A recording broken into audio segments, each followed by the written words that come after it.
Imagine que você é um prisioneiro no interior de uma caverna escura. Você está lá com mais outros prisioneiros e você não sabe muito bem como você parou ali. São dezenas de anos que você está vivendo aquela situação. Já é desesperador imaginar esse cenário de penumbra, mas é mais desesperador ainda você saber que você está acorrentado. Seu pescoço e seus braços estão acorrentados de modo que você só consegue enxergar à sua frente. Essas sombras que são projetadas. Essas sombras elas são projetadas por causa do raio de luz que vem de fora da caverna. É o buraco por onde vocês entraram. Foram colocados ali. Né, estão nessa posição há muito tempo, há muitos anos.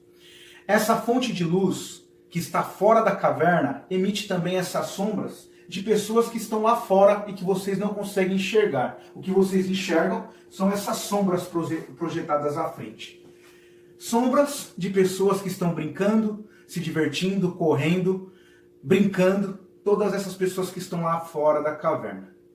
E aí, essa situação é justamente a verdade. Tudo que vocês enxergam aqui dessas sombras que são projetadas do lado de fora, para vocês é a verdade. Imagine agora que um dos prisioneiros consegue se libertar dessas correntes e vai para fora. Ele vai enxergar e vai ter a possibilidade de ver o mundo tal qual ele é. Lógico que o primeiro impacto com a luz solar, e até eu vou tentar fazer a representação, já está mais claro aqui. Imagine como que foi esse primeiro contato desse prisioneiro liberto com a luminosidade forte do sol. Lógico que causou-lhe uma cegueira momentânea, até ele se adaptar à forte claridade e conseguir enxergar aquele mundo de cores, aquele mundo de formas, aquele mundo totalmente novo e lindo. Consegue ver os rios, as árvores, as pessoas como elas são. E esse prisioneiro encantado com esse mundo, ele vai querer voltar para a caverna para explicar aos outros prisioneiros que aquelas sombras, na verdade, são projeções de algo muito mais bonito que está acontecendo lá fora dessa caverna escura.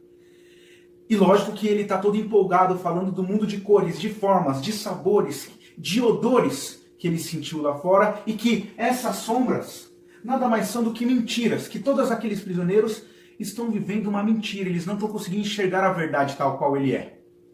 É bem provável que os prisioneiros vão ouvir aquilo tudo como se fosse uma grande bobagem, uma grande loucura, e vão fazer de todas as formas possíveis para aquele prisioneiro liberto parar de falar. Porque o que eles enxergam somente são essas sombras projetadas. Mas esse liberto ele não vai querer ouvir os pedidos de cala a boca que ele vai ouvir. Ele vai tentar convencer de todas as formas que aquelas pessoas estão erradas, que o mundo lá fora é muito mais bonito, cheio de cor, cheio de aventura, cheio de coisas lindas. Ele vai falar tanto que vai chegar um momento que esses prisioneiros vão tentar agredi-lo, de maneira verbal, até física, e se ele não parar de falar, vão acabar matando esse prisioneiro liberto. Bom, gente, essa alegoria, chamada O Mito da Caverna, está no livro A República de Platão, mais precisamente no capítulo 7, e ele traz uma reflexão muito interessante aos nossos dias. Veja, essas sombras projetadas pode ser muitas coisas que a gente vivencia na nossa realidade atual. Pode ser, por exemplo, uma TV aberta, né? Onde a gente está ali acostumando-se aos poucos a ouvir informações, notícias que chegam de várias fontes possíveis. E essas emissoras elas têm essa capacidade de passar todas essas informações. E se você for pensar, será que essa informação, será que essa imagem é justamente aquilo que é a realidade? Ou aquela imagem ela tem um foco específico para mostrar determinadas coisas? Ou aquela notícia que passa sobre uma ilha de edição com vários especialistas para trazer informação do jeito que uma empresa, que é uma emissora, quer que as pessoas ouçam? Ou várias formas de religião nos seus templos, nas suas catedrais, nas suas igrejas, também traz algumas informações que é a interpretação, às vezes, de algumas pessoas que querem que você enxergue determinado foco do conhecimento religioso. Eu estou falando de exemplos, lógico, aleatórios, mas para entender que, às vezes, a verdade, ela simplesmente é uma projeção da realidade. Que a verdade está concentrada na mão de poucas pessoas que conseguem disseminar para milhares, centenas de milhares de pessoas os seus ideais, as suas vontades, os seus gostos, as suas formas de comportamento, os seus valores, as suas visões de mundo. Então é importante a gente começar a analisar, porque Pensando agora no prisioneiro que se liberta, quem é este homem na sociedade hoje?